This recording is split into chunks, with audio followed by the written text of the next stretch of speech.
ಇನ್ನು ಕೋಗಿಲೆ ರೋಡ್ನಲ್ಲಿ ನಡೆದಿರುವಂತಹ ಮನೆಗಳ ತೆರವಿನ ವಿಚಾರಕ್ಕೆ ಸಂಬಂಧಪಟ್ಟ ಹಾಗೆ ಆ ಒಂದು ಸ್ಥಳದಲ್ಲಿ ಮಹಿಳಾ ಆಯೋಗದ ಅಧ್ಯಕ್ಷೆ ನಾಗಲಕ್ಷ್ಮಿ ಅವರಿದ್ದಾರೆ. ಬಹಳಷ್ಟು ಡೆವಲಪ್ಮೆಂಟ್ಗಳಾಗ್ತಿದ್ದಾವೆ. ಏನೆಲ್ಲ ಮಾಹಿತಿ ಇದೆ ಅಂತ ನಮ್ಮ ಪ್ರತಿನಿಧಿ ಭರತ್ ಹೆಚ್ಚಿನ ಮಾಹಿತಿನ ಕೊಡ್ತಾರೆ. ಭರತ್, ಸದ್ಯದ ಪರಿಸ್ಥಿತಿ ಏನಿದೆ, ಏನೆಲ್ಲ ಡೆವಲಪ್ಮೆಂಟ್ಗಳಾಗ್ತಾ ಇದ್ದಾವೆ, ದಾಖಲೆ ಪರಿಶೀಲನೆ ಯಾವ ರೀತಿಯಾಗಿ ನಡೀತಾ ಇದೆ ಅಲ್ಲಿ? ಜಗದೀಶ್, ಸದ್ಯ ಈಗ ಕೋಗಿಲೆ ಲೇಔಟ್ ನಲ್ಲಿ ದಾಖಲೆಗಳ ಸಂಗ್ರಹ ಮಾಡುವಂತಹ ಕೆಲಸ ಆಗ್ತಾ ಇದೆ. ನಮಗೆ ದೃಶ್ಯಗಳಲ್ಲಿ ನಾನು ಡೈರೆಕ್ಟ್ ಆಗಿ ಎಕ್ಸ್ಪ್ಲೇನ್ ಮಾಡ್ತಾ ಹೋಗ್ತೀನಿ.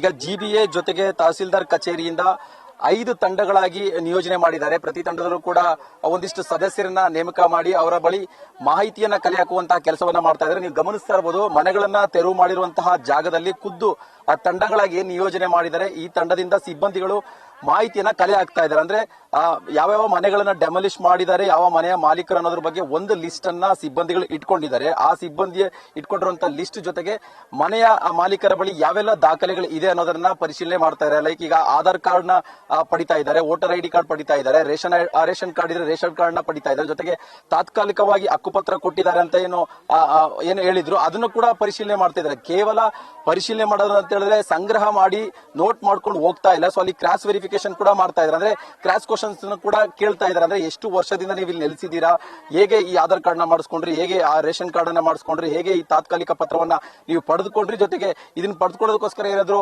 ದುಡ್ಡೇನಾದ್ರು ಕೊಟ್ಟಿದ್ದೀರ ಅಂತ ಕೂಡ ಕೇಳ್ತಾ ಇದ್ದಾರೆ. ಜೊತೆಗೆ ಮನೆಗಳನ್ನ ಯಾವಾಗ ನೀವು ನಿರ್ಮಾಣ ಮಾಡ್ಕೊಂಡ್ರಿ, ಮನೆಗಳನ್ನ ನಿರ್ಮಾಣ ಮಾಡುವಂತ ಸಂದರ್ಭದಲ್ಲಿ ಯಾರಿಗಾದ್ರೂ ನೀವು ದುಡ್ಡನ್ನ ಕೊಟ್ರ, ಈ ರೀತಿಯಾಗಿ ಒಂದಿಷ್ಟು ಪ್ರಶ್ನೆಗಳನ್ನ ಮನೆ ಮಾಲೀಕರ ಬಳಿ ಕೂಡ ಕೇಳ್ತಾ ಇರುವಂತದ್ದು. ಮನೆ ಮಾಲೀಕರು ಕೂಡ ತಮ್ಮ ಬಳಿ ಇರುವಂತಹ ದಾಖಲೆ ಪತ್ರಗಳ ಜೆರಾಕ್ಸ್ ಗಳನ್ನ ಇಟ್ಕೊಂಡು ಏನೀಗ ನಿಯೋಜನೆ ಮಾಡಿರುವಂತಹ ಸಿಬ್ಬಂದಿಗಳು ಮನೆಗಳ ಬಳಿ ಬರ್ತಾ ಇದ್ದಾರೆ, ಅವರ ಬಳಿ ಕೂಡ ಒಂದಿಷ್ಟು ಮಾಹಿತಿಗಳನ್ನ ಕೊಡ್ತಾ ಇದ್ದಾರೆ. ಜೊತೆಗೆ ಡಾಕ್ಯುಮೆಂಟ್ಸ್ ನ ಕೂಡ ತೋರಿಸ್ತಾ ಇದ್ದಾರೆ. ಮತ್ತೆ ಇನ್ನು ಬೇರೆ ಬೇರೆ ಕೂಡ ಮನೆಗಳ ಹತ್ರ ಮಾಲೀಕರು ಕೂಡ ತಮ್ಮಲ್ಲಿ ಇರುವಂತಹ ಡಾಕ್ಯುಮೆಂಟ್ಸ್ ನ ಕೈಯಲ್ಲಿ ಇಟ್ಕೊಂಡು ಕಾಯ್ತಾ ಇದ್ದಾರೆ. ಅಂದ್ರೆ ಸಿಬ್ಬಂದಿಗಳು ಈಗ ನಮ್ಮ ಮನೆ ಹತ್ರ ಬಂದ ಸಂದರ್ಭದಲ್ಲಿ ನಮ್ಮ ಬಳಿ ಯಾವ ದಾಖಲೆಗಳಿದೆ ಅದನ್ನ ನಾವು ತೋರಿಸಿ ನಾವು ಅವರಿಗೆ ಮಾಹಿತಿಯನ್ನ ಕೊಡಬೇಕು ಅನ್ನೋ ನಿಟ್ಟಿನಲ್ಲಿ ಅವರು ಕೂಡ ಮನೆ ಮುಂದೆ ದಾಖಲೆಗಳನ್ನ ಇಟ್ಕೊಂಡು ಮನೆ ಮಾಲೀಕರು ಕೂಡ ಕಾಯ್ತಾ ಇರುವಂತದ್ದು. ಸದ್ಯ ಈಗ ಸಿಎಂ ಕೂಡ ಹೇಳಿದ್ದಾರೆ, ಈಗ ಮನೆ ತೆರವುಗೊಳಿಸಿದ ಜಾಗದಲ್ಲಿ ಅರ್ಹ ಅಥವಾ ಅಂದ್ರೆ ಸಕ್ರಮವಾಗಿ ಇರುವಂತವರಿಗೆ ಮನೆಗಳನ್ನ ಪುನರ್ವಸತಿ ಕಲ್ಪಿಸೋದಾಗ್ಲಿ ಅಥವಾ ಪರ್ಯಾಯ ವ್ಯವಸ್ಥೆಯನ್ನ ಕೊಡಬೇಕು ಅಂತ ಹೇಳಿ ಸಿಎಂ ಸೂಚನೆ ಬೆನ್ನಲ್ಲೇ ಈಗ ಜಿಬಿಎ ಕೂಡ ಈಗ ಅಲರ್ಟ್ ಆಗಿ ಸ್ಥಳಕ್ಕೆ ಬಂದು ಈಗ ಟೀಮ್ ವರ್ಕ್ ಅಂದ್ರೆ ಟೀಮ್ ಅನ್ನ ನಿಯೋಜನೆ ಮಾಡಿ ದಾಖಲೆಗಳನ್ನ ಪರಿಶೀಲನೆ ಮಾಡ್ತಾ ಇದ್ದಾರೆ. ಈ ದಾಖಲೆಗಳಲ್ಲಿ ಎಲ್ಲವೂ ಕರೆಕ್ಟ್ ಆಗಿದೆ, ಎಲ್ಲವೂ ಸರಿಯಾಗಿದೆ, ಇವರು ನಿವಾಸಿಗಳು ಬಹಳಷ್ಟು ವರ್ಷದಿಂದ ಇಲ್ಲಿ ಇದ್ದಾರೆ, ಸೊ ಈ ಸರ್ಕಾರದಿಂದನೇ ಈ ಐಡಿ ಕಾರ್ಡ್ಗಳನ್ನ ಈ ದಾಖಲಾತಿ ಪತ್ರಗಳನ್ನ ಪಡೆದುಕೊಂಡಿದ್ದಾರೆ ಅನ್ನೋದು ಖಚಿತವಾದ ಅಷ್ಟೇ ಇವರಿಗೆ ಮನೆಗಳನ್ನ ಕೊಡುವಂತ ಒಂದು ಚಾನ್ಸಸ್ ಇದೆ. ಇನ್ನು ಸಿಎಂ ಅವರು ಕೊಟ್ಟರಂತ ಲೆಕ್ಕ 167ಕ್ಕೂ ಅಧಿಕ ಮನೆಗಳನ್ನ ಡೆಮಾಲಿಷ್ ಮಾಡಿದ್ದಾರೆ ಅಂತ ಒಂದು ಮಾಹಿತಿ ಇದೆ. ಸೊ ಈ 167 ಮನೆಗಳಲ್ಲಿ ಎಲ್ಲಾ ಮನೆಗಳಿಗೂ ಪುನರ್ವಸತಿ ಅಥವಾ ಪರ್ಯಾಯ ವ್ಯವಸ್ಥೆ ಸಿಗುತ್ತಾ ಅನ್ನೋದು ಕೂಡ ಇಲ್ಲಿ ಪ್ರಶ್ನೆ ಮೂಡ್ತಾ ಇದೆ. ಯಾಕಂತ ಹೇಳಿದ್ರೆ ಸಾಕಷ್ಟು ಮಂದಿಯ ಬಳಿ ಅಗತ್ಯ ದಾಖಲೆಗಳಿಲ್ಲ.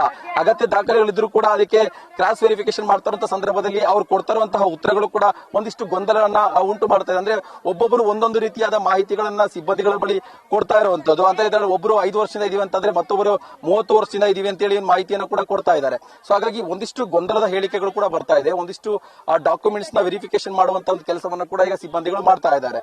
ಒಟ್ಟಾರೆ ಈಗ 5 ತಂಡಗಳಾಗಿ ಜಿಬಿಎ ಜೊತೆಗೆ ತಹಸೀಲ್ದಾರ್ ಅಂದ್ರೆ ಯಲಹಂಕ ತಹಸೀಲ್ದಾರ್ ಕಚೇರಿ ಸಿಬ್ಬಂದಿಗಳಿಗೆ 5 ಟೀಮ್ಗಳಾಗಿ ವಿಂಗಡಣೆಯಾಗಿ ಪ್ರತಿ ಮನೆಯ ಬಳಿ ಹೋಗು ಕೂಡ ದಾಖಲೆಗಳ ಪರಿಶೀಲನೆ ಮಾಡುವಂತ ಕೆಲಸ ಮಾಡ್ತಾ ಇದ್ದಾರೆ. ದಾಖಲೆಗಳ ಪರಿಶೀಲನೆ ನಂತರ ಒಂದು ಫೈನಲ್ ಪಟ್ಟಿಯನ್ನ ತಯಾರಿ ಮಾಡ್ತಾರೆ. ಅಂದ್ರೆ ಯಾವ್ಯಾವ ಮನೆಯ ಸದಸ್ಯರ ಬಳಿ ಯಾವ್ಯಾವ ದಾಖಲೆಗಳಿದಾವೆ, ಯಾವ ದಾಖಲೆಗಳು ನಕಲಿ, ಜೊತೆಗೆ ಯಾವ ದಾಖಲೆಗಳು ಅಸಲಿ ಆಗಿದೆ ಅನ್ನೋದನ್ನ ಒಂದು ಫೈನಲ್ ರಿಪೋರ್ಟ್ ಅಥವಾ ಒಂದು ಫೈನಲ್ ಪಟ್ಟಿಯನ್ನ ರೆಡಿ ಮಾಡ್ತಾರೆ. ಪಟ್ಟಿಯನ್ನ ರೆಡಿ ಮಾಡಿ ಅದ ನಂತರ ಅದನ್ನ ಉನ್ನತ ಅಧಿಕಾರಿಗಳು ಅಂತ ಹೇಳಿದ್ರೆ ಬೆಂಗಳೂರು ನಗರ ಉತ್ತರ ಪಾಲಿಕೆಯ ಕಮಿಷನರ್ ಅವ್ರಿಗೊಂದು ವರದಿ ಕೊಡ್ತಾರೆ, ಜೊತೆಗೆ ಡಿಸಿ ಜಿಲ್ಲಾಧಿಕಾರಿಗಳಿಗೆ ಒಂದು ಪಟ್ಟಿ ಕೊಡ್ತಾರೆ. ಜೊತೆಗೆ ಇದೆಲ್ಲವನ್ನ ಸೇರಿಸಿ ಅಂತಿಮವಾಗಿ ವಸತಿ ಸಚಿವರು ಜೊತೆಗೆ ಸಿಎಂ ಅವರಿಗೂ ಕೂಡ ಈ ಪಟ್ಟಿ ಹೋಗುತ್ತೆ. ಈ ಪಟ್ಟಿ ಹೋದ ನಂತರವಷ್ಟೇ ಈಗೇನವರು ಪರ್ಯಾಯ ವ್ಯವಸ್ಥೆಗಳನ್ನ ನಾವು ಮಾಡ್ತೀವಿ, ಪರ್ಯಾಯವಾಗಿ ಮನೆಗಳನ್ನ ಕಟ್ಕೊಡ್ತೀವಿ ಅಂತ ಹೇಳಿದರೆ ಈ ಪಟ್ಟಿಗಳನ್ನ ತೆಗೆದುಕೊಂಡ ನಂತರ ಅದರಲ್ಲಿ ಕ್ರಾಸ್ ವೆರಿಫಿಕೇಶನ್ ಆಗಿ ಎಷ್ಟು ಮನೆಗಳು ಅಥವಾ ಎಷ್ಟು ಮಾಲೀಕರು ಇಲ್ಲಿ ಸಕ್ರಮವಾಗಿ ಇದ್ದಾರೆ, ಎಲ್ಲರ ಹತ್ರ ದಾಖಲೆಗಳು ಇದೆ ಅನ್ನೋದನ್ನ ನಿರ್ಧಾರ ಮಾಡಿದ ನಂತರವಷ್ಟೇ ಇವರಿಗೆ ಮನೆಗಳನ್ನ ವ್ಯವಸ್ಥೆ ಮಾಡುವಂತ ಕೆಲಸ ಇಲ್ಲಿ ಆಗುತ್ತೆ.